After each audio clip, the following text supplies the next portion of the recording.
Pak Prabowo yang secara legitimasi gua konsepsikan cukup mapan. Kemudian timbul pertanyaan kepercayaan terkait dengan pemerintahan yang ada. Bahkan itu dilakukan oleh frontliner dari yang semestinya bisa menjadi interpretator dari kebijakan-kebijakan negara yang itu kemudian menjadi polemik. Disinilah gua melihat titik poin krusial apresiasi total terhadap Mas Hasan Nazmi. Alih-alih ada perombakan sedikit di sisi kebijakan publikasi kepresidenan, Mas Hasan dengan pelaku kesatria lebih memilih rute untuk mengundurkan diri. Tengah gempuran pragmatisme politik yang mana mengakui kesalahan itu kadang dianggap sebagai sebuah kelemahan. Beliau memilih jalan yang lebih bermartabat. Ini menurut saya sih sebuah presiden yang harusnya itu terus akan dipertahankan. Meskipun surat sudah ada di meja Pak Prabowo, gue lihat ada dua alternatif nih. Masih mengajak diskusi lebih panjang Mas Hasan apakah akan terus berlanjut atau tidak. Yang nomor dua, memang dengan pengunduran ini akan diterima oleh Pak Prabowo, menempatkan orang-orang yang dipandang memiliki interaksi intens dengan Pak Prabowo. Sehingga nanti penerjemahan terhadap visi besar Pak Prabowo, si sosok nanti yang akan ditunjuk, mendapatkan aura secara langsung sisi psikologi Pak Prabowo ketika mengurai kebijakan itu. Akan ada kado besar dari pemerintah, dari DPR khususnya terkait dengan perayaan 1 Mei ini akan memprioritaskan undang-undang yang selama 20 tahun ini terabaikan dalam tanda kutip. Undang-undang apa itu? UU PPRT. Itu dikemukakan langsung oleh Wakil Ketua DPR dan saat ini menjadi orang terdekatnya Pak Prabowo, Profesor Sufmi Dasko Ahmad.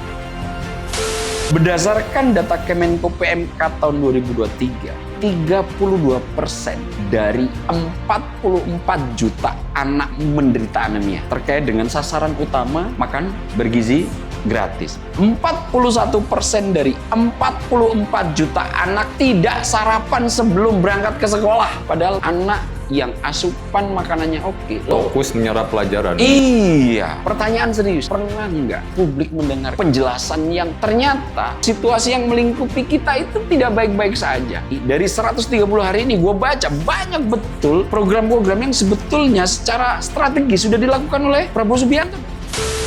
Lagi-lagi sebisa mungkin paradigmanya itu zero mistakes. Meskipun itu dalam prakteknya mustahil ya. Tapi minimal ada bare minimum lah. Terima kasih telah berkenan singgah di channel ini ya.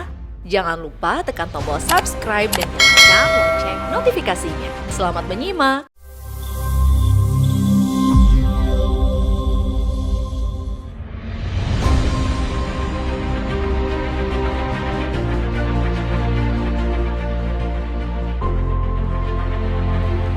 April 2025 sepertinya saat itu sudah tiba.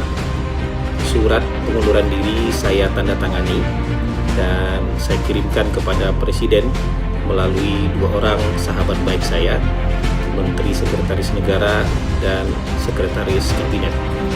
Kesimpulan saya sudah sangat matang bahwa sudah saatnya menepi keluar lapangan dan duduk di kursi penonton, memberikan kesempatan kepada figur yang lebih baik untuk menggantikan posisi bermain di lapangan.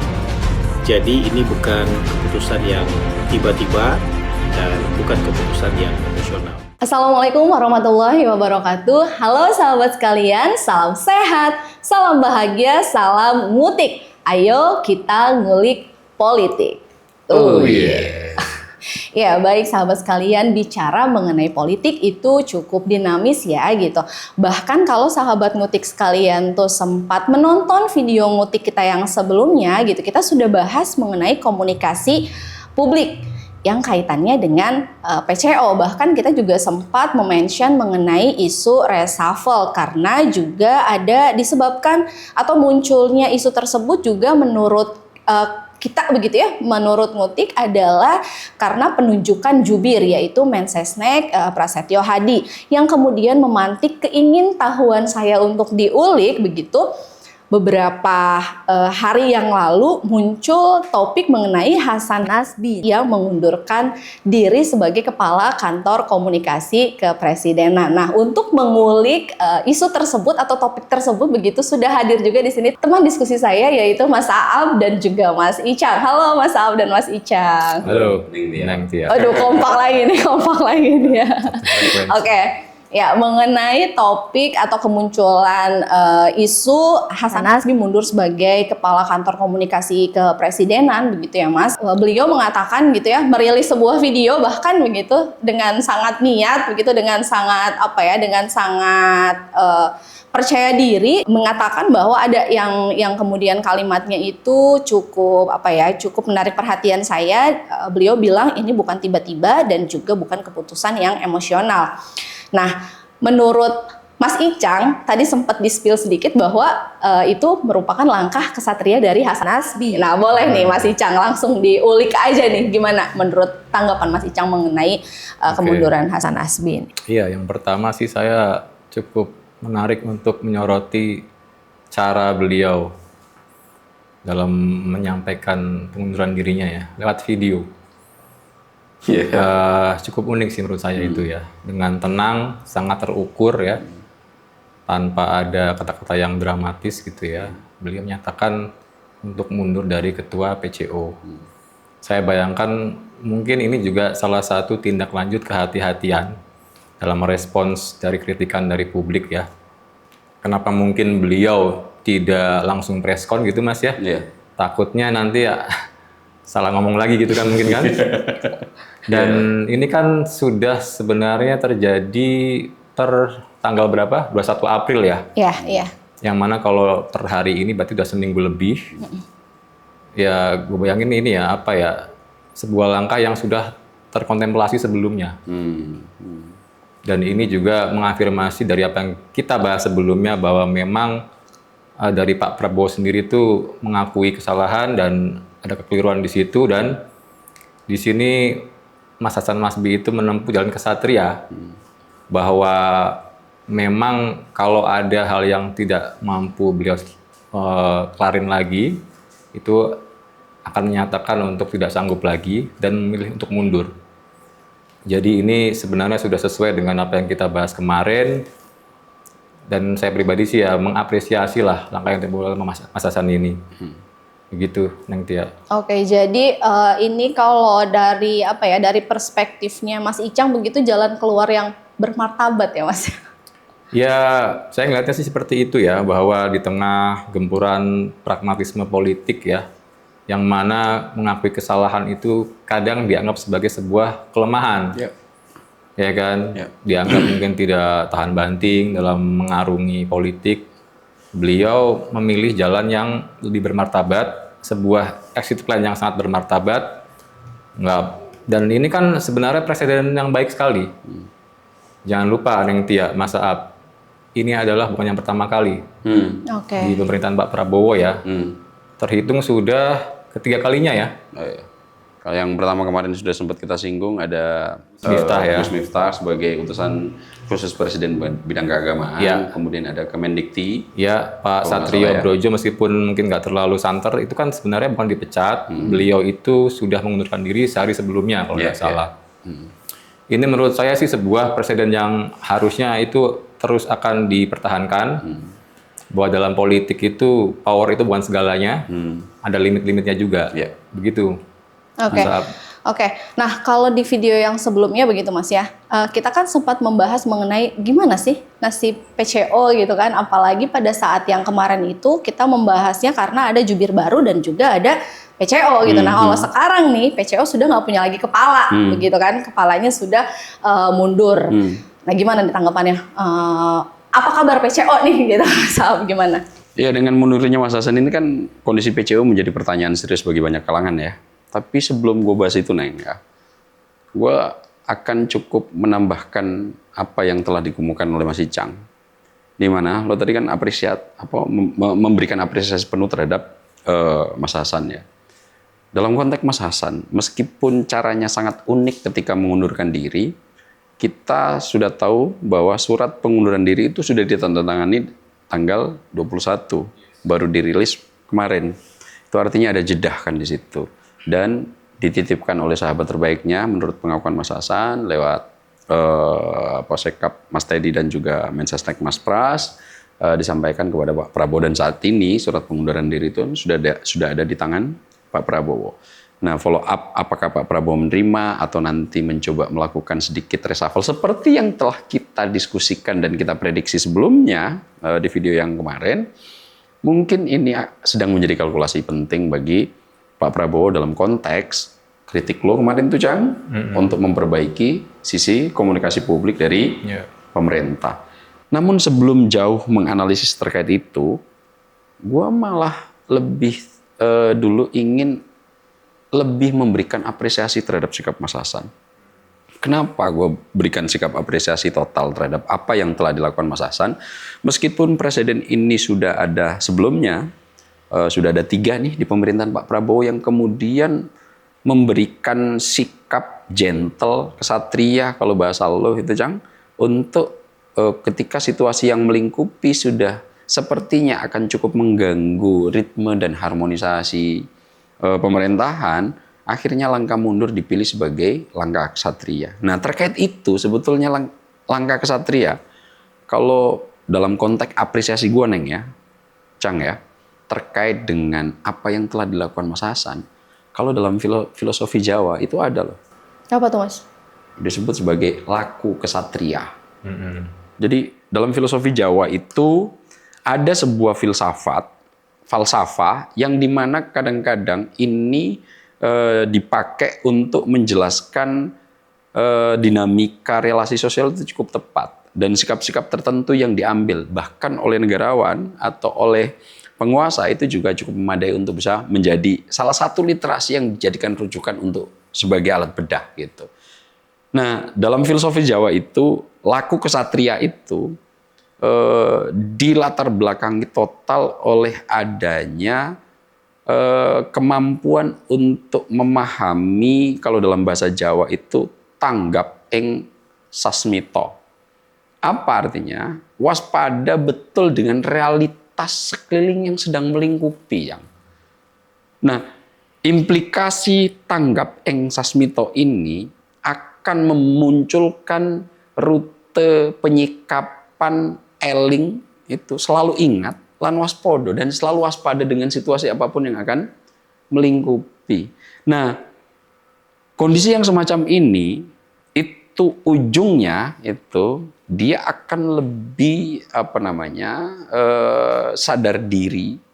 Dia akan lebih untuk bisa mengerem keinginan pribadi secara kuat yang akhirnya nanti berujung pada adil lan rumongso.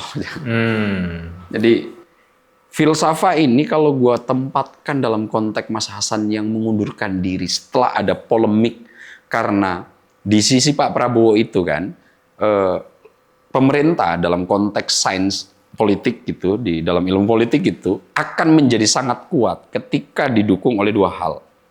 Nomor 1 adanya legitimasi, dan pemerintahan sekarang legitimasinya sangat kuat. Kenapa? Terpilih langsung oleh rakyat dengan tingkat afirmasi approval rating tertinggi sepanjang sejarah Republik ini berdiri. 81%.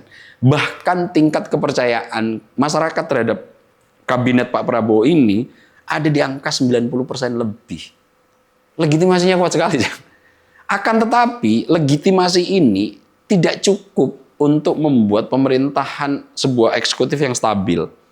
Syarat terpenting lainnya untuk menjadi pelengkap adalah trust, kepercayaan. Nah, jika kepercayaan ini nanti menjadi pelengkap legitimasi yang saat ini sudah sangat mapan, ini akan menjadi betul-betul pemimpin yang bisa diandalkan sebagai dalam konteks negara. Nah, pertanyaannya kan di sektor ini tadi menjadi pertanyaan serius kan. Apalagi gue ingat kemarin ketika lo mendiskusikan Pak Prabowo yang secara legitimasi gue konsepsikan cukup mapan, akan tetapi kemudian timbul pertanyaan kepercayaan terkait dengan pemerintahan yang ada, bahkan itu dilakukan oleh frontliner, ya kan? Pak Zalo kemarin itu frontliner dari yang semestinya bisa menjadi interpretator Jembatan juga ya. Penjembatan, penerjemah total dari kebijakan-kebijakan negara yang itu kemudian menjadi polemik kan. Nah akhirnya melihat adanya trust yang terus dipertanyakan, nah disinilah gue melihat titik poin krusial apresiasi total terhadap Mas Hasan Nasbi.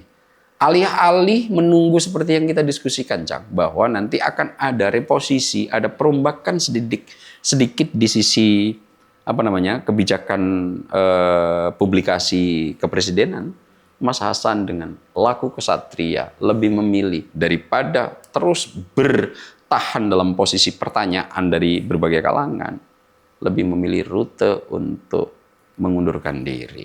Dan ini adalah laku kesatria sebagaimana sudah diungkap oleh Mas Icang bahwa hal ini sudah kerap terjadi dan ini dipertegas lagi oleh Mas Hasan sebagai langkah yang semestinya, Cang, ya, bisa menjadi suri tauladan yang cukup oke dalam konteks bernegara. Bahasa lo di tengah pragmatisme politik yang saat melingkupi Indonesia dan di tengah politik yang sangat transaksional. Nah, ini kan perilaku-perilaku ini ketika bertahan dan mengundurkan diri yang bahasa lo tadi dianggap sebagai sebuah kelemahan serius bagi politisi-politisi yang implikasinya itu dianggap sebagai politisi yang tidak tahan banting. Akan tetapi dalam konteks ini rumongso sadar diri itu ada jauh melebihi kepentingan pribadinya Mas Han untuk kebutuhan instansi yang lebih luas. Kalau di Jawa kan ada Mas, ada idiomnya ojo rumongso biso, tapi juga iso rumongso. Nah, kalau kita terjemahkan secara beli Jawa itu kan falsafahnya nyambung. Ya. Ojo mung bisa rumongso. Iso rumongso kebalik. Kebalik itu. Ya. Ojo rumongso bisa, tapi Bisa rumongso. Bisa rumongso. Artinya bahwa kita tidak boleh sok tahu seolah-olah kita sadar memiliki keahlian penuh, padahal sejatinya dia tidak memiliki. Tapi yang paling penting adalah bisa rumongso. Sadar diri, tahu persis terkait kelemahan, kelebihan, situasi yang melingkupi, tanggap Eng Sasmito tadi itu bisa menganalisis dan mengurainya secara akurat. Dan kalau gue lihat dari videonya Mas Hasan ya, gue cukup apresiatif gitu. Di tengah, meskipun kalau kita lihat ya, konteks kesalahan semacam seperti yang kita diskusikan kemarin, dalam konteks seandainya itu ditempatkan pada sisi yang benar, nggak ada yang salah dengan apa yang dikemukakan oleh Mas Hasan. Nah persoalannya ini kan kemarin bergeser tuh. Dan itu yang kemudian Pak Prabowo mengafirmasi ada kekeliruan di situ, mengafirmasi bahwa ini tanggung jawab saya, alih-alih Pak Prabowo menyingkirkan dan mengamputasi sumber persoalan, menunjuk jubir baru. Nah, di sektor itu lagi-lagi gue sangat mengapresiasi apa yang dilakukan Mas Hasan, dan saya berharap kepada semua pejabat-pejabat tradisi-tradisi semacam ini, Jang, pola-pola sikap politik yang semacam ini, berharap itu terus dilestarikan gitu ya, sehingga ada budaya malu, ada budaya tanggung jawab di situ, ada budaya ketika memang merasa sudah tidak mampu untuk mengendalikan, itu bahasanya Mas Hasan tuh, ketika tidak lagi mampu menanggulangi dalam konteks kapasitas yang dimiliki Mas Hasan, maka nggak usah rame-rame, saya akan mundur. Dan ini adalah laku kesatria yang sesungguhnya kalau menurut saya. Nah kemudian Mas Al begitu ya, yang memantik ulikan saya lagi gitu. Sampai hari ini ya, saat kita syuting itu kan 30 April. Yeah. Nah kabarnya Pak Presiden Prabowo Subianto saja itu belum menandatangani surat pengunduran diri Hasan Nasbi ini gitu. Bahkan dari Mensesnek aja mengutarakan bahwa surat tersebut masih dipelajari oleh Pak Prabowo gitu. Nah, kemudian yang ingin saya tanyakan nih Mas, apakah ini bisa jadi begitu ya, Pak Presiden yang tidak berkenan begitu apabila Pak Hasan ini mundur gitu Mas? Ya, kalau gue lihat nih ya, Cang ya, karakter Pak Prabowo ini kan untuk mengambil keputusan-keputusan strategis, kalau kita merujuk 4,5 bulan pemerintahannya, itu tidak terlalu gegabah untuk mengambil kebijakan-kebijakan tanpa kajian mendalam. Gue cukup yakin loh, Jang, dengan penunjukan Mas Pras itu juga sebetulnya datangnya nggak tiba-tiba. Pasti sudah ada uraian-uraiannya, sehingga kemudian alih-alih sikapnya emosional kemudian dengan mengamputasi sumber yang dianggap bermasalah, akan tetapi Pak Prabowo seperti yang gue katakan kemarin lebih memilih untuk memberikan komplementer loh. Nah, gue yakin juga saat ini meskipun surat sudah ada di meja Pak Prabowo akan cukup cermat nanti untuk menilai apa yang akan dilakukan terhadap PCO. Gue lihat ada dua alternatif nih, Jang. Apa itu? Nomor satu, mungkin Pak Prabowo nanti masih mengajak diskusi lebih panjang, Mas Hasan, apakah akan terus berlanjut atau tidak. Yang nomor dua, ya memang dengan pengunduran ini akan diterima oleh Pak Prabowo, kemudian menempatkan orang-orang yang dipandang nanti, atau asumsi gue ya, memiliki interaksi intens dengan Pak Prabowo. Sehingga nanti interpretasi penerjemahan terhadap visi besar Pak Prabowo itu juga si sosok nanti yang akan ditunjuk itu mendapatkan aura secara langsung sisi psikologi Pak Prabowo ketika mengurai kebijakan itu. Nah, kalau sosok-sosok yang seperti ini biasanya akan lebih genuine untuk memberikan penjelasan-penjelasan kepada publik. Nah, jika sektor yang kedua ini yang akan terjadi, gue juga masih berasumsi nih, Jang, Mas Hasan, sosok yang kaliber Mas Hasan yang memiliki sebagai sosok konsultan politik yang meniti karir sampai puncak, berhasil mengantarkan kliennya menjadi Presiden Republik Indonesia, itu adalah salah satu karir puncak dari konsultan politik. Kan memang dalam sisi perencanaan, Mas Hasan itu canggih luar betul. Biasa sebetulnya. Iya. Nah, itu pun kadang-kadang di Pak Prabowo juga diamini itu bahwa Mas Hasan ini sosok yang memang sebagai perencana ulung gitu.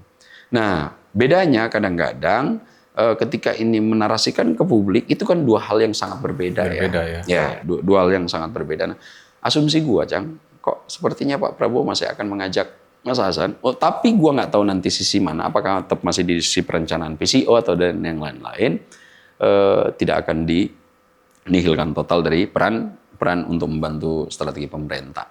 Nah, kalau melihat secara keseluruhan ini, gua kok lebih cenderung sesuai dengan proyeksi yang kita lakukan beberapa waktu lalu, perubahan-perubahan ini akan segera terjadi. Saat ini jubir masih Mensesnek yang kita kemarin bilang tumpang tindih, kemudian menunjuk dua orang yang saat ini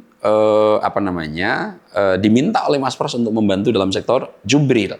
Satu adalah Mas Angga Raka Prabowo. Kita tahu peran Mas Angga ini adalah memang bergelut di dunia media, baik secara personal Pak Prabowo maupun di Partai Gerindra. Yang kedua adalah Mas Yuri Ardiantoro, Wamensesnek, yang saat ini juga cukup dekat menjadi wamennya Mas Pras gitu. Nah, sosok-sosok yang semacam ini mungkin akan jauh lebih dipilih oleh Pak Prabowo. Artinya apa? Yang embed bisa menerjemahkan secara harian yang berkutat dengan Pak Prabowo, sehingga penerjemahan secara psikologis yang menyelimuti Pak Prabowo ketika mengurai satu kebijakan itu lebih lebih dapet gitu. Tapi menurut lo, Jang, selain sosok-sosok yang gue sebut, proyeksi lo kalau kita menelaah Pak Prabowo secara lebih jauh, nama-nama kira-kira yang kalau dalam kategori gue yang kedua tadi, muncul nama siapa menurut lo yang ada di kepala? Selain yang tadi udah lo sebut ya, Wamenkom Digi, Mas Angga, tadi juga Mas Yuri juga. Ya. Gue kan sebelum ini kejadian pun, gue merhatiin ada satu nama yang sempat akhirnya muncul juga sekarang. Sudah lama ikut Pak Prabowo. Dan bahkan ketika beliau dilantik jadi salah satu pejabat di KMP sekarang ini pun juga beliau bilang Pak Prabowo masih nugasin dia sebagai jubir juga, Mas. Orangnya itu namanya Dhanil Anzar Simanjuntak. Lah, itu kan jubirnya ketika di Menhan juga. Betul. Sudah 8 tahun berarti 7 tahun dihitung. Waktu itu jadi jubir Prabowo Sandi ya. 5 tahun sebagai jubir Kemhan. Dan beliau punya background juga lumayan mumpuni ya. Dosen, aktivis, organisasi masa yang sangat prominent juga, ketua PP Muhammadiyah kalau nggak salah. Dan seingat gua sampai hari ini gua nggak ingat dia pernah melakukan blunder fatal. Sejauh ini sih Dalam belum ada catatannya ya. statement, iya, Iya, kalaupun ada mungkin minor ya. Iya. Kasarnya gue nggak inget gitu loh Mas. Jadi mungkin Pak Prabowo kelak nanti ya butuh sosok yang lebih dekat, nggak harus menduga-duga apa isi pikiran beliau, ya kan? Dan sudah lama ikut Pak Prabowo dan punya gaya bertutur yang moderat. Iya. Gue sih nggak inget ya dia pernah ribut sama siapa sampai berkonfrontasi sama media apa segala macam, nggak ada kayaknya. Kayaknya yang model-model sosok yang kayak begini nih, yang menurut asumsi gua akan mengisi pos-pos PCO ini, karena PR yang harus dijelaskan ke publik saat ini, menurut gua Cang ya, agak relatif cukup banyak loh. Oh iya. PR-PR yang harus dijelaskan oleh pemerintah dalam konteks-konteks kebijakan kan cukup banyak. Ini kan kita taping hari tanggal berapa nih? Tanggal 30 ya? Ini besok May Day loh, Cang. Media. Iya. Iya kan? Iya, mungkin itu juga jadi salah satu bukan penghambat sih, lebih kepada oh ya udah apalagi gitu ya. Di May Day kali ini tuh ada isu bahwa Presiden Prabowo juga akan hadir nih Mas gitu. Nah, sepanjang sejarah setelah Presiden Soekarno yang hadir melihat demo May Day itu begitu. Nah, sosok Prabowo Subianto menjadi salah satu presiden yang juga kemudian muncul di May Day. Gimana nih tanggapannya? Nah, Mas? ini juga menarik kan? Hal semacam ini kan semestinya hadir dari pemberitaan yang menurut gue ya. Gue nggak tahu nanti kanal-kanalnya seperti apa disampaikan. Misalnya Pak Prabowo ini kan akan menjadi presiden kedua setelah Presiden Soekarno yang kemudian ketika perayaan May Day 1 Mei seluruh dunia itu hadir langsung direncanakan di tengah-tengah buruh loh. Dan di tengah-tengah buruh ini akan menjadi sejarah kedua setelah Pak Presiden Soekarno gitu, yang akhirnya ini sebagai bisa kita katakan sebagai representasi yang nanti turun terjun untuk mencoba menyerap aspirasi-aspirasi yang ada di kalangan buruh. Dan untuk melakukan itu kan kalau nggak salah May Day kali ini buruh membawa 6 tuntutan tuh ya, yang kemarin sudah kita dengar tuh. Beberapa tuntutan misalnya outsourcing dan lain-lainnya itu sedang akan besok disuarakan, yang mungkin nanti setelah video ini tayang itu sudah berlalu dan sudah kejadian, akan disampaikan oleh Pak Prabowo gitu. Nah, dalam konteks yang semacam ini, sebelum taping tadi gue sempat baca-baca berita tuh. Ketua KSPI, Said Iqbal, itu juga sudah bicara bahwa akan ada kado besar dari pemerintah, dari DPR khususnya, terkait dengan perayaan 1 Mei ini akan memprioritaskan undang-undang yang selama 20 tahun ini terabaikan dalam tanda kutip. Undang-undang apa itu? UU PPRT. Perlindungan Pekerja rumah tangga. Selama 20 tahun, undang-undang ini yang diinisiasi kalau nggak salah itu sejak tahun 2004, tahun 2005 ini akan mencoba baru diwadahi menjadi salah satu sektor prolegnas prioritas utama. Itu dikemukakan langsung di depan para perwakilan serikat pekerja oleh Wakil Ketua DPR dan saat ini menjadi orang terdekatnya Pak Prabowo, Profesor Sufmi Dasko Ahmad. Dia menyatakan bahwa dalam kegiatan nanti setelah May Day, salah satu yang akan diupayakan adalah melakukan segera pembahasan rancangan undang-undang PPRT. Dan 2 undang-undang ini kan sepengetahuan gua ini Cang ya, saat ini selama 20 tahun terakhir memang tidak menjadi isu krusial, tapi ini menjadi isu yang cukup hangat terkait perlindungan bagaimana posisi-posisi ini kan pekerja PRT ini kan piramida profesi yang kira-kira paling bawah gitu Cang ya. Dan selama ini jumlahnya banyak loh Cang. Dan ini tidak pernah mendapatkan pengakuan dan perlindungan sekaligus gitu. Dan ini oleh kaum buruh betul-betul akan coba untuk legal formalkan dalam payung undang-undang. Dan Bang Dasko bilang ini akan menjadi prioritas utama setelah perayaan 1 Mei. Nah yang model-model kayak begini kan mestinya harus kembali disuarakan. Misalnya nih, kita bisa mengurai Cang. Undang-undang PPRT itu apa pentingnya gitu. Kemudian sektor-sektor krusial itu apa pentingnya gitu. Nah kalau seandainya nih Kang, gue lempar ke lo nih, lo sudah pernah ngulik nggak apa pentingnya undang-undang PPRT ini? Jadi kan ini kan isu yang cukup baru Mas ya. Iya. Gue sih belum sampai mendalami ya. Tapi yang jelas memang tadi betul kata lo bahwa mungkin di piramida pekerja bahkan ini nggak bisa dibilang sebagai pekerja resmi sama sekali ya. Iya. Kalau orang kerja di pabrik kan masih ada tuh regulasinya, jam kerjanya seperti apa, cutinya seperti apa. Kita tahu persis lah kenyataan sehari-hari seperti apa ya yang di rumah itu. Jadi akan ada rekognisi dan perlindungan, dan ini menurut gua juga bukti bahwa Pak Prabowo nggak sekedar showmanship aja. Apa itu showmanship? Sekedar datang, jadi semacam teatrikal, datang menghampiri buruh, tapi juga beliau membawa oleh-oleh gitu loh. Oke. Secara prosedural, secara sistematis dan struktural ada yang dibawa oleh Pak Prabowo. Iya. Nggak sekedar berorasi, mungkin nggak sekedar menghampiri ya kan. Ada langkah konkret yang Ada kemudian langkah konkretnya. diimplementasikan setelah ini. Nah memang ya kalau kita lihat ya, pengerja sektor piramida paling bawah menurut asumsi gue ya, karena setelah ART kayaknya apalagi yang bisa kita lihat profesi yang paling bawah. Kan ART ini kerjanya apalagi yang tinggal di rumah 24 jam. 7 kali 24 jam. Kali 7 hari. Makanya sering kan kalau lagi pulang lebaran nggak pulang lagi kan. Karena mungkin sudah saking penatnya dengan kadang-kadang masih mendapatkan perlakuan yang sangat tidak manusiawi. Betul. Nah ini kan secara formal harus mendapatkan perhatian serius. Nah PR komunikasi yang semacam ini dari kebijakan-kebijakan pemerintah kan pastinya harus memerlukan elaborasi lebih jauh. Lagi-lagi perlu ini, menurut gua sih ada kehati-hatian ya. Makanya kenapa mungkin belum ada resmi dari istana siapa menggantikan Hasan Nasbi. Karena ke depan ini harus dipilih orang yang betul-betul bisa menjembatani itu, Mas. Iya. Nggak bisa lagi ya sekedar untuk apa ya, semacam orang yang ngasal dalam ngomong. Lagian juga kan ada 3 poin utama nih ya. Apa? Harusnya kan satu itu orang yang paham pikiran istana dan mewakili pikiran istana.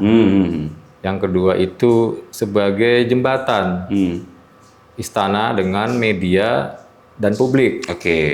Yang ketiga bisa menangani disinformasi. Oh iya, itu juga sangat Kalau penting. dalam bahasa Mas Hasan sendiri kan DFK ya. Iya. Disinformasi, fitnah dan kebencian. Iya. Dan kalau bisa sih punya otoritasi, Mas. Maksudnya punya otoritas ini gimana? Begini, kita kalau ke belakang sedikit ya, dalam beberapa event-event krusial, LPG 3 kg, Oh iya. MK yang 60 itu, ada satu sosok yang selalu tampil dalam kegentingan itu. Iya. Yang memang kita tahu semua orang akan percaya kalau dia ngomong berarti presiden sudah mengiyakan. Afirmasi. Iya. Dan gua harap ada orang yang paling nggak mendekati itu, Mas, secara aura, secara... Orang itu siapa dulu biar publik nggak bertanya-tanya? Itu namanya Sufmi Dasko Ahmad. Gitu ya. Kelak gua bayangkan supaya ini juga akan lebih tertata secara tata negara gitu ya. Harusnya karena banyak menjadi pertanyaan ya. Karena kan ada kritikan juga kalau ini salah kamar juga kadang-kadang kan. Harusnya tuh jubir kelak ini jadi rujukan utama untuk konteks seperti ini, Mas. Ya, jadi kalau jubir ini yang sudah ngomong, berarti ini A1 gitu ya. Gitu ya. Dan cirinya kan sederhana ya, simpel aja kayak dulu zaman Pak SBY kan. Selalu kita lihat Pak Andi Malarangeng selalu nempel Pak SBY kemanapun. Iya. Ya ini kan juga Pak Julian juga sama. Pasha juga, yang mana kan mungkin pada saat 4 bulan ini belum dilakukan oleh Mas Hasan Nasbi ya. Di situ agak miss juga. Dan jangan lupa pula, mungkin banyak yang lupa ya bahwa sebetulnya PC itu punya 6 jubir. Iya. Mas Hasan Nasbi itu sebenarnya bukan jubir. Beliau itu kepala komunikasi kepresidenan. Iya. Tapi ada 6 jubir yang mungkin orang-orang pun nggak tahu siapa namanya, Mas. Gue juga ingat cuma 4 nama kalau nggak salah. Ujang Komarudin, Philip Vermonte itu yang luar negeri ya. Prita Laura, satu lagi itu yang saya ingat ini orang PSI, Dedek Prayudi ya. Oke. gue lupa. Maksud gue ini kan harusnya yang nendang gitu ya orang-orang ini, tapi ya gue lihat malah kadang ada polemik juga di Twitter gitu kan. Uki itu kadang-kadang juga ngomong kurang hati-hati. Nah makanya sekarang ini mungkin agak ditenggang dulu karena Pak Prabowo harus cermat sekali untuk menentukan the next kepala komunikasi or jubir ini harus orang yang tepat. Artinya bahwa proses untuk mengkaji surat pengunduran diri Mas Hasan dan nanti akan adanya sosok baru ataukah nanti Mas Hasan masih diberikan kesempatan, ini masih cukup punya waktu Pak Prabowo untuk mengkaji ulang ya? Pastinya. Berarti tidak akan dilakukan dalam jangka waktu yang sangat dekat. Sepertinya, apalagi besok kan ada May Day juga tuh Mas. Oh iya ya, meskipun pas video ini tayang nanti medianya Sudah selesai. Sudah selesai. Ya, sudah selesai ya. Ya, udah Karena ini tanggal 30, besok kan tanggal 1 Mei, berarti kan medianya selesai. Terus? Ya, maksudnya lagi-lagi ya harus secara cermat. Nanti kita bisa lihat apakah spesifikasi itu akan mendekati yang kita idealkan, Mas. Nggak boleh ngasal, udah sementara ini aja, nanti kita ganti ini aja, nggak bisa. Menurut gue sih itu sih. Iya, dan PR-PR yang lain, Cang ya. Gue kemarin tuh sempat melihat salah satu wamen KSP gitu ya. Kalau banyak dikenal sebagai Mr. Q gitu, ya kan? Mr. Q itu, waktu itu gue terpantik untuk melihat salah satu buku yang dibawa ketika diskusi dalam Total Politik kalau nggak salah. Dan akhirnya buku apa itu? Nah, itu kinerja 130 hari 130 hari. Nah, ini nih. 130 hari Presiden Prabowo dan Kabinet Merah Putih. Oke. Ini yang gue lihat yang menenteng-nenteng baru Mas Kodari. Nah, setelah gue baca, Cang ya. Misalnya nih soal MBG ya. Nih, soal MBG itu. Coba pembukaannya aja, ini data yang menurut gue cukup membuat tercengang loh. Contoh paling sederhana ini. Berdasarkan data Kemenko PMK tahun 2023, 32% dari 44 juta anak menderita anemia. Ini anak nih, Jang. Terkait dengan sasaran utama makan bergizi gratis. Yang lebih, ini datanya pemerintah loh, nggak mungkin tentu data meskipun datanya ini mengafirmasi kekurangan-kekurangan yang ada di kita. Coba bayangkan data kedua. 41% dari 44 juta anak tidak sarapan sebelum berangkat ke sekolah. Bayangkan, tradisi dari anak-anak masyarakat kita yang dihitung di sini 44 juta anak ini itu 40 nyaris separuhnya. Sekitar 16 juta lebih itu. Iya. Kan hampir 22 juta lebih ya. Hampir 20 berapa itu ya. Kan separuhnya 44 juta itu ya. Ya berarti mendekati angka 20 juta aja. Itu tidak punya tradisi sarapan. Padahal kemarin yang lo ceritakan apa? Anak yang asupan makanannya oke, lebih konsentrasi untuk fokus menyerap pelajaran. Iya. Nah, gue tambahan lagi. Dari 44 juta ini, 2/3-nya, hampir 2/3-nya, atau 58% tuh, pola makannya tidak sehat. Oke. Coba bayangkan, dalam sisi MBG, pertanyaan seriusnya, pernah nggak publik mendengarkan narasi ini? Penjelasan yang ternyata, situasi yang melingkupi kita itu tidak baik-baik saja. Nah, Pak Prabowo kemudian melihat MBG yang sudah lo urai kemarin itu, membangun peradaban dan juga ini rute yang sudah ditempuh oleh negara-negara maju, itu menjadi hal yang sangat krusial dan strategis gitu. Nah, ditambah lagi ini data awal tuh. Dari data Kemenkes, angka prevalensi stunting beberapa tahun terakhir stagnan di angka 21%. Nah, ini baru gue kutip ya dari beberapa misalnya program-program yang ada di Pak Prabowo. Nah, hal-hal yang semacam ini dari 130 hari ini gue baca banyak betul program-program yang sebetulnya secara strategis sudah dilakukan oleh Prabowo Subianto dari buku-buku ini. Nah, buku ini sengaja gue cetak gitu karena gue dapat PDF-nya. Nah, yang semacam ini kan semestinya harus total dikemukakan ke publik oleh mereka-mereka yang sebetulnya untuk menginterpretasikan program ini tidak asal gitu. Ada falsafah di belakangnya, pemikiran matang bahwa Pak Prabowo ketika misalnya kesehatan gratis di sini juga diurai, Jang. Ini banyak betul ya. Minimal sejak ini ada tabelnya nih. Kalau mulai dari pangan, perekonomian, keuangan negara, ini semua diurai oleh buku ini. Dan nih dikasih tabelnya. Kerja 130 hari itu apa? Misalnya ada dari mulai 4 November sampai 26 Februari 2025. Nah, yang semacam ini menurut gua, Cang ya, sembari total untuk melakukan perbaikan di sektor itu, elaborasi secara lebih jauh yang semacam ini ada sangat baik untuk kemudian publik diberikan background pengetahuan. Akhirnya apa? Ini untuk mengantisipasi agar misalnya MBG, lagi-lagi gue ngutip tuh salah satu yang mengatakan ini proyek bukan program dengan narasi dan gambar yang menurut gue cukup provokatif yang hanya bermakna sangat negatif terhadap program makan bergizi gratis. Padahal kalau kita urai secara lebih jauh untuk kedalaman filosofis kenapa kemudian ini dilakukan, itu kan harusnya publik bisa paham dan bisa mendapatkan informasi itu secara utuh ya. Kita tunggu nanti Mas ya. Gue sih berharap kelak nanti akan ada artikulator yang baik ya. Iya. Jadi dengan tadi buku ini kan baru gue lihat juga nih. Oh iya. Gue malah nggak lihat di media manapun. Bahas ini baru tadi lo tunjukin. Nanti akan ada sosok-sosok yang bisa menerjemahkan ini semua ke masyarakat dengan bahasa yang lebih dimengerti juga kan. Biar nanti juga sebagai narasi pembanding ya. Dengan apa yang ada yang lain kan ada kritik juga itu valid juga nggak apa-apa lah ya. It's okay untuk mengkritik lagi-lagi ini barang baru kan. Yang mana gue lihat ini untuk ke depan ini bukan setahun 2 tahun. Bisa mungkin 10-15 tahun ke depan baru dampaknya baru berasa karena ini kan dari sudut pandang teleskopik ya.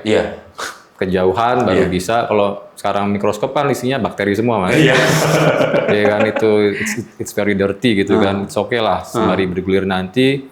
Makanya nggak bosan-bosan gue ingetin bahwa tolong nanti Pak Prabowo bisa cermat dalam memilih orang terdekatnya untuk bisa jadi jembatan ke publik gitu Mas. Karena memang ya kalau gue lihat harapan lo itu cukup relevan Yang. Kalau kita cermati secara lebih jauh aja, kadang-kadang kita bisa menerjemahkan bagaimana kuatnya keinginan Pak Prabowo misalnya menghapus kemiskinan. Ini yang gue rasakan loh secara personal Jang ya. Ketika dia pidato itu, kemudian dia ingin tegak berdiri di muka internasional dengan cara misalnya kemarin di Antalya Forum tuh Jang, gue lihat tuh agak merinding gue. Lo sempet nonton nggak? Sempet nonton. Nah, gue agak merinding ketika kemudian Pak Prabowo berani betul untuk mengkritisi atau mengurai kekurangan-kekurangan mereka yang datang ke negara-negara berkembang atau dalam konteks theoretical politik internasional itu global south, negara-negara di bagian selatan yang memang rata-rata miskin dan berkembang gitu. Mereka datang dengan menceramai, menunjuk-nunjuk kita. Itu kalimatnya Pak Prabowo, gue merinding itu. Menunjuk-nunjuk kita, kemudian kita harus seperti ini. Nah, pertanyaan seriusnya ketika itu dilontarkan ke Pak Prabowo, ketika kemudian kita ngikut, Cang, mereka ketika menghadapi situasi yang kita harus kerjakan, mereka diam dan tutup mata serta tutup telinga gitu. Ini bagi gue, Cang ya, merinding gue dengernya. Kenapa? Hal-hal yang semacam ini kan narasi hanya pernah kita dengar dari Presiden pertama Republik Indonesia. Sudah agak lama ya mungkin. Sudah agak lama itu. Berselang setelah 6 presiden berikutnya, 7 presiden berikutnya, baru kemudian presiden ke-8 narasi ini. Itu kenapa kemudian kalau kita lihat secara makro ini, saya secara pribadi gitu, gue secara pribadi Cang ya, cukup bisa memahami kenapa kemudian Pak Prabowo memilih rute ikat pinggang daripada kemudian menambah utang gitu. Misalnya ya, karena kalau kita melakukan ini, orang yang sudah berhutang itu kan didiktenya lebih relatif muda ya. Nah yang kayak begini-begini ini semestinya gue berharap betul relevan dari saran lo, pengingat bahwa harus memilih orang yang memang secara daily nanti paham betul dan nempel setelah embed terhadap Pak Prabowo, sehingga penerjemahan interpretasi kebijakan-kebijakan ke publik tidak lagi ya kalau kita meminjam istilah membelah tapi mempersatukan gitu. Ya, mungkin enggak, tapi yang kemudian koreksi apabila Nengtia salah gitu ya Mas ya, Mas Icang, Mas Aap. Makanya kenapa mungkin Prabowo ini cukup berhati-hati sekali menunjuk untuk artikulator yang baik kalau bahasanya Mas Icang itu gitu ya, karena memang komunikasi publik ini ya ternyata sangat penting sekali begitu. Jubir juga kan jadi komunikator atau jembatan ke media.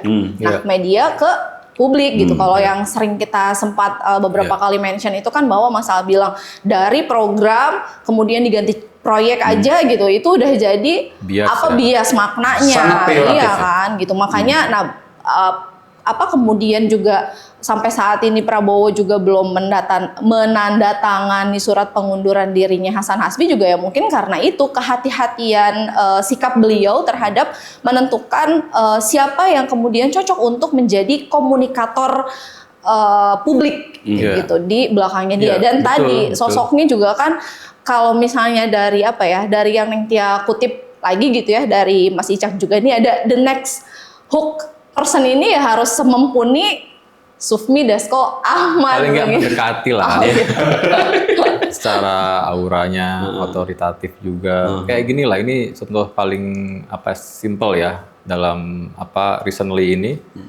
Pas ketika ada town hall meeting dan antara di JCC itu kan.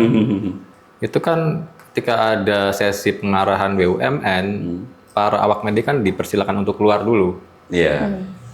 Itu kan sebenarnya sangat wajar ya, karena ini acara internal. Dan namanya seorang bos yang baik, itu kalau lagi marah-marah ke anak buahnya, itu privat. Iya, betul. Kan ketika doorstop kan Pak Prabowo bilang kan, tadi itu ya memang diminta untuk keluar, karena ini acara internal. Ada arahan dan dia menegur beberapa direksi BUMN. Gue sih mengharapkan harusnya itu yang ngomong itu bukan Pak Prabowo langsung. Atau Pak Prabowo kemudian dielaborasi lebih jauh ya. Karena Pak Prabowo bebannya agak lumayan bertambah jika tidak ada orang backup itu gitu loh. Iya. Kan sempet tuh di media jadinya kan bola liar ya bahwa ya presiden tidak mengizinkan wartawan di acara itu, kan bukan seperti itu.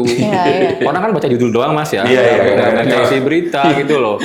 Mayoritas Gue bayangin kan mungkin masyarakat. Pak Prabowo doorstop mungkin ada 1-2 pertanyaan, beliau untuk meninggalkan tempat, harus ada orang yang akhirnya menjelaskan lebih lanjut bahwa memang itu sudah sesuai dengan kebiasaan saja gitu ya. Acara internal, wartawan mungkin nggak boleh masuk gitu kan.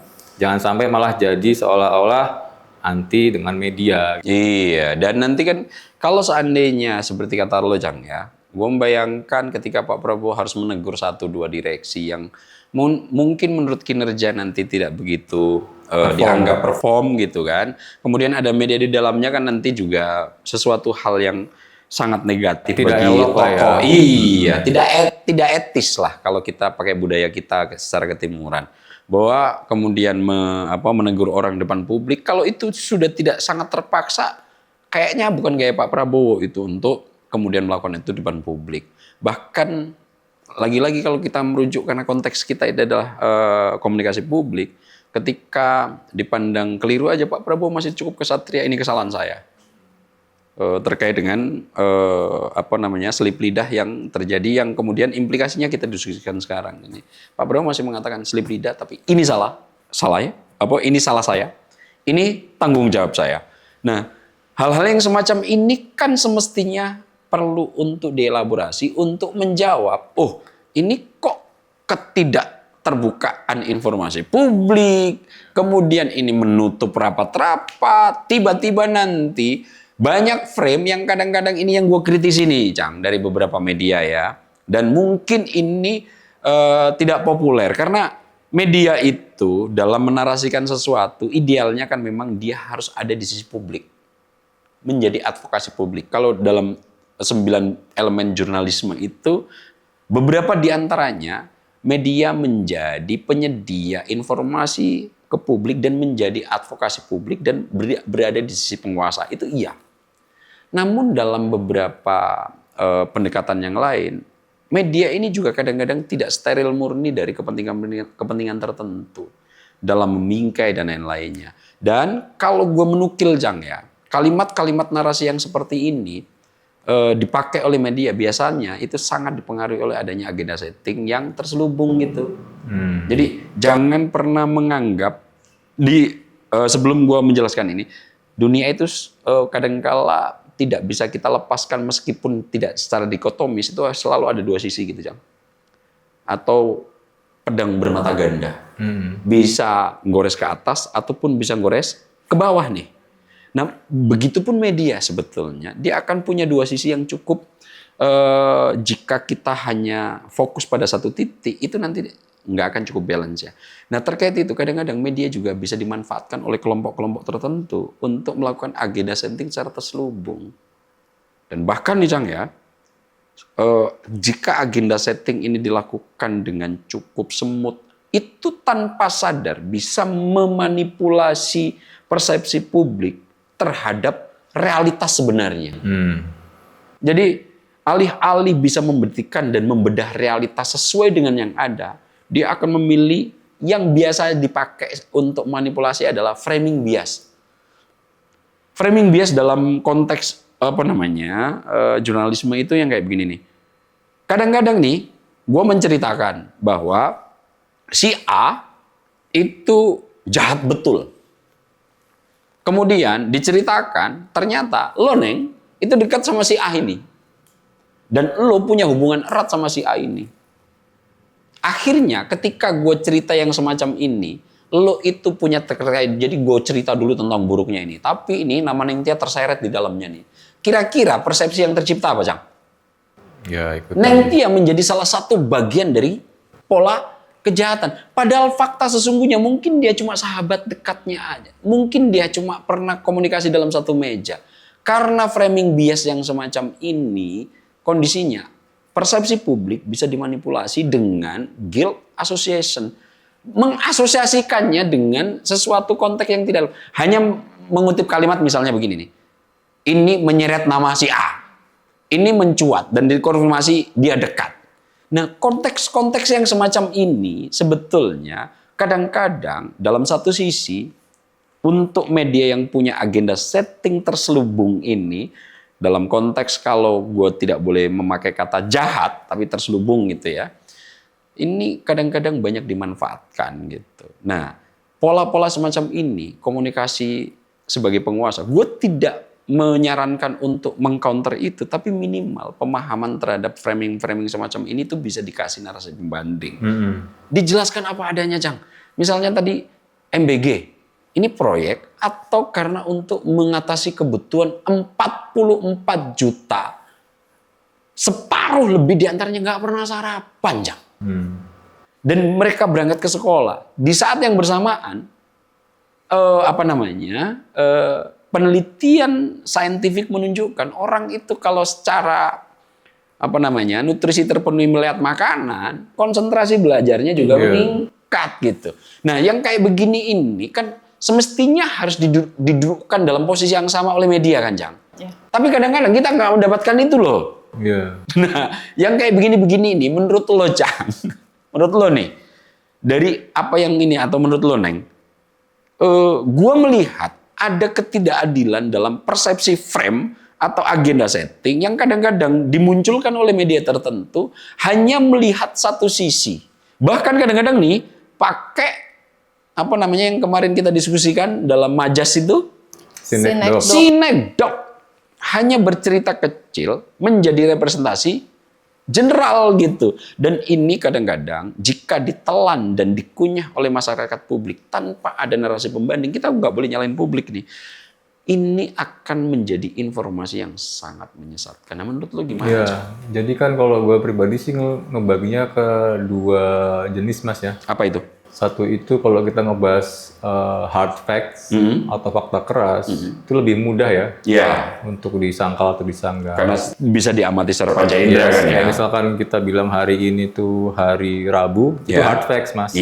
Kalau ada orang bilang hari Sabtu, kita abaikan aja kan gitu ya. Karena salah. Kita bisa nunjuk kalender. Tapi kan yang ribet itu kan yang bukan, gue nggak nyebut itu soft facts ya, tapi lebih ke philosophical truth ya. Nah, penjelasan philosophical truth apa itu? Kebenaran yang itu melalui persepsi, Mas. bukan kita nunjuk sebuah yang bisa kita ukur secara pasti gitu loh. Iya. Ini tuh harus diurai, dirancang secara cermat. Yang penting itu satu, apakah itu convincing atau enggak? Convincing itu apa? Meyakinkan atau enggak? Iya. Kita nggak mungkin memaksakan kebenaran persepsi kita ke orang lain, tapi kita bisa mengajukan premis-premis yang convincing atau enggak. Oh iya.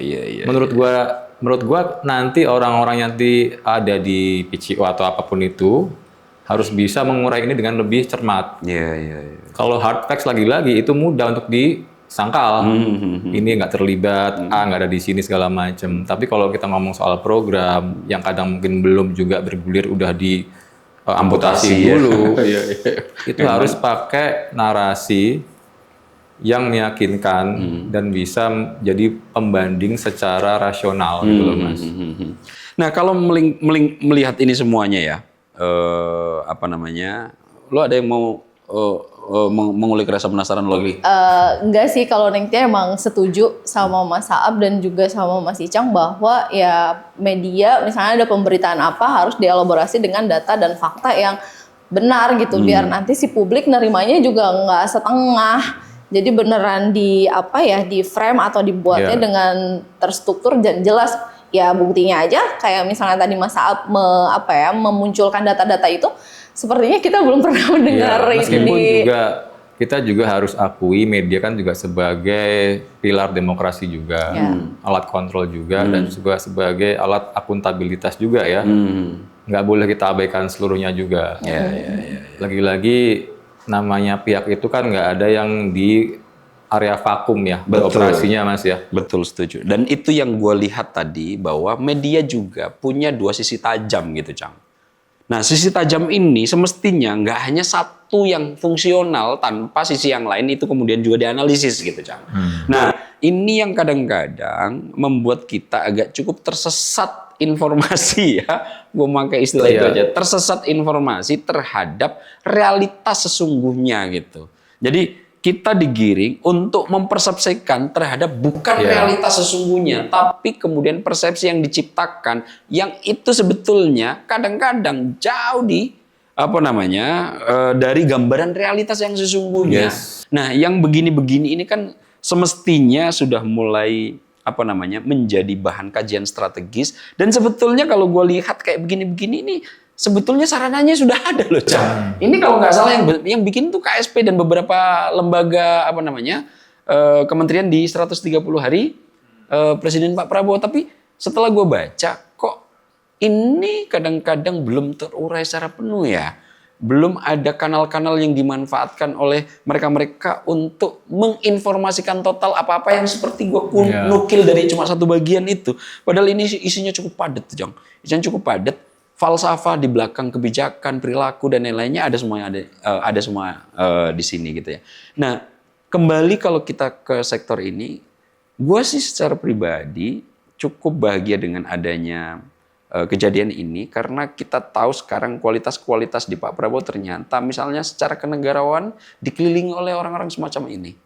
Mas Hasan itu meskipun kemarin melakukan ditafsirkan memiliki dampak blunder gitu, yang kemudian menjadi diskursus hebat, tapi kalau gue lihat negarawan juga ini kan, untuk kemudian berani mundur dari situasi yang sekarang disandang oleh Mas Hasan, alih-alih mempertahankan jabatan yang sedang menempel dengan terus beralibi, akan tetapi lebih memilih respon untuk sedikit menepi. Kalau bahasanya Mas Hasan kan, biarkan menepi untuk sekarang menjadi penonton gitu. Tapi dalam saat bersamaan, tidak kemudian Mas Hasan tidak mau membantu total ketika kemudian panggilan bantuan untuk keahlian Mas Hasan itu tetap dibutuhkan. Nah, sektor-sektor yang semacam ini kan sebetulnya menjadi sesuatu yang bagi gua, Cang, ya, tradisi-tradisi baru yang harus dilestarikan. Iya. Jadi tadi nyambung lagi deh soal ngomongin media dan persepsi ya. Mau gimana pun Mas ya, pesawat yang mendarat dengan selamat tuh nggak akan jadi headline news, Mas. Oh iya. Pasti kalau ada banyak rusak, kalau dia itu nabrak itu jadi berita besar. Iya. Jadi good news is not good Ya, news for masalahnya all. juga mungkin juga harus ada legowo juga ya dari pemerintah. Kalaupun nanti programnya berjalan, mungkin nggak akan diapresiasi secara penuh, karena itu nggak akan jadi berita, Mas. Iya. Kalau ada error itu kan jadi berita. Iya, Dan iya. nggak apa-apa, kita berterima kasih, diingatkan lah ya. Ya, itu Oleh sisi media. baik dari media yang terus harus diupayakan Yes. sebagai kebebasan pers. Ya kayak berapa kejadian soal kemarin vendor, soal keracunan itu kan semacam Ya, pesawat, minor ya, sebetulnya pesawat ya. yang mungkin rodanya nggak kebuka. Iya, di antara segala jutaan macam. satu yang kecelakaan. Yes, tapi kan itu kan mereka memang punya argumentasi yang make sense buat gua Iya. bahwa itu bare minimum. Iya. Ya.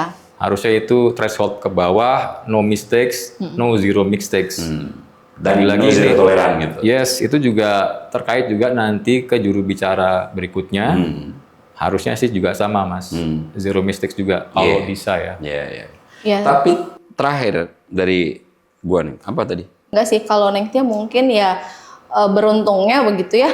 Ya ada kayak kita nih forum-forum diskusi kayak gini. Jadi ada apa kalau Mas Sam bilang ada pembanding gitu Iya. ya. Dari yang kemunculannya apa isu-isu media ternyata di forum-forum yang sudah kita lakukan ini Mas ada fakta-fakta yang kita munculkan juga. Ini gitu. kalau misalnya kita urai satu-satu, nggak cukup nih 5 episode, Iya. 7 episode. Bukan analisis ya, bukan analisis ya gitu. Coba Tapi kita memang panggil juga ternyata nanti yang orang terlibat kita panggil. Nah, juga. kayaknya juga nih yang menciptakan ini nanti kita undang. boleh ya. Kan lo kenal juga sama orangnya kan, Mas? Lo tahu orangnya juga kan? Oh, nah, beliau adalah orang yang sangat saya hormati. Karena beliau adalah mentor saya.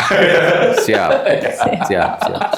Iya, mungkin ini aja sih sedikit kali ya sebelum closing gitu mengenai kinerja Prabowo. Ini juga kan lagi lumayan ramai nih Mas, gitu ada approval ratingnya tinggi nih, Iya. gitu bahkan mengungguli 4 Oh, ini yang apa namanya G20 ya? betul. 81% loh Mas, walaupun memang ada pro kontra ya gitu. Nah, tetap tapi itu, aja. Neng ya, gua terangin sedikit itu. Ini Ica udah ngulik tuh.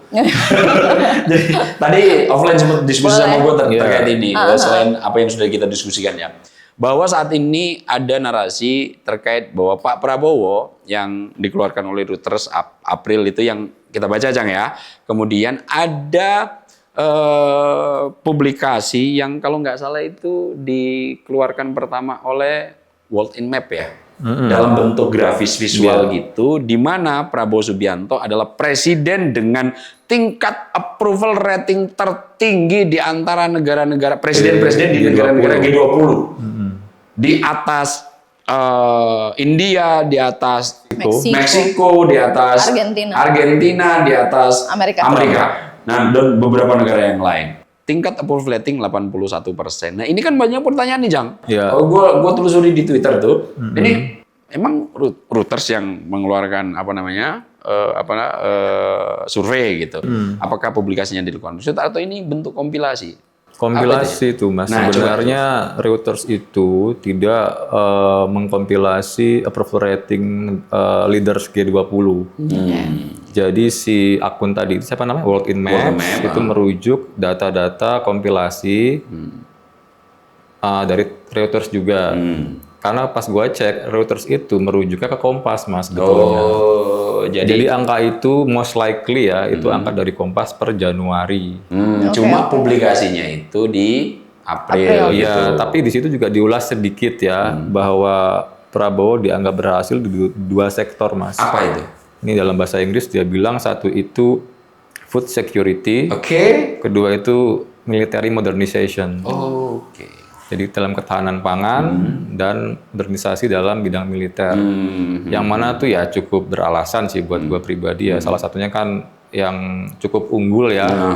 Pangan kayak kemarin kan kita dengar kan Thailand itu bahkan harga beras itu anjlok. Iya. Karena kita nggak ngimpor sebanyak tahun-tahun sebelumnya.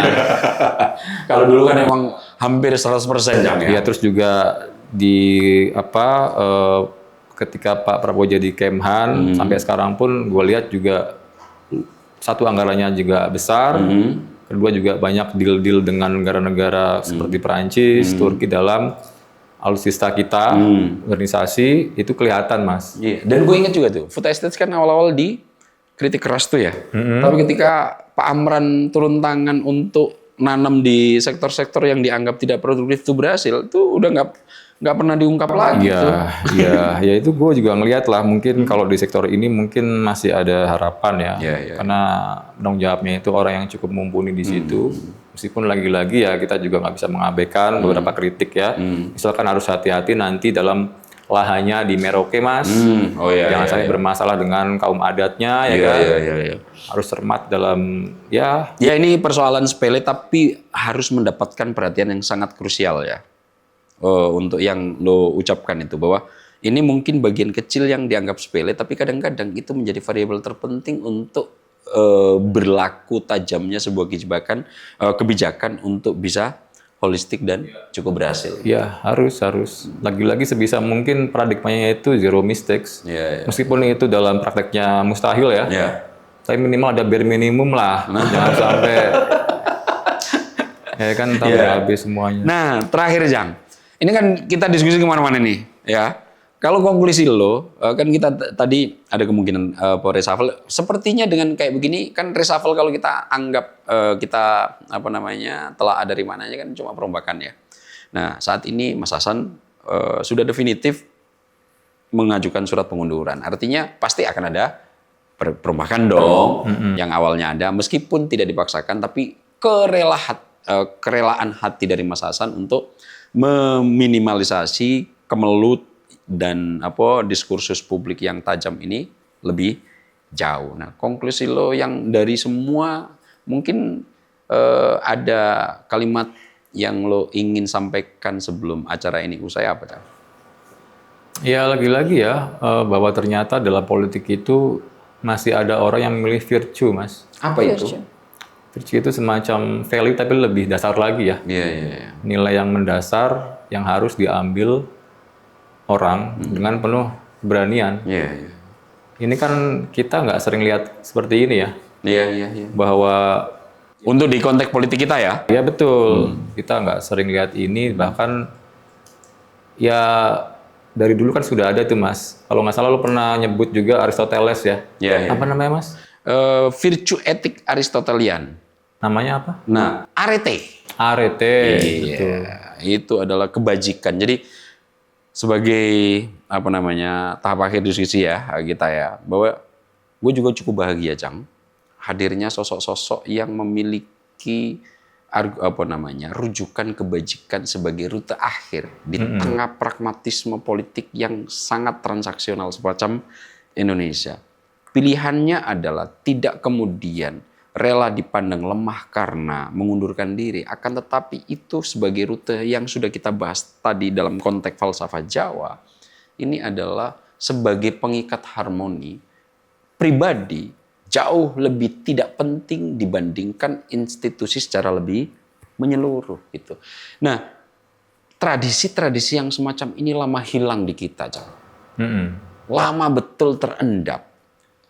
Ada potensi-potensi ini di awal-awal kemerdekaan kita ketika bangsa ini masih diasuh oleh intelektual semacam Syahrir Tan Malaka, Soekarno, kemudian Hatta. Ini yang virtue dan arete yang kebajikan sebagai landasan moral etis dari pejabat negara itu sudah lama hilang dari kita.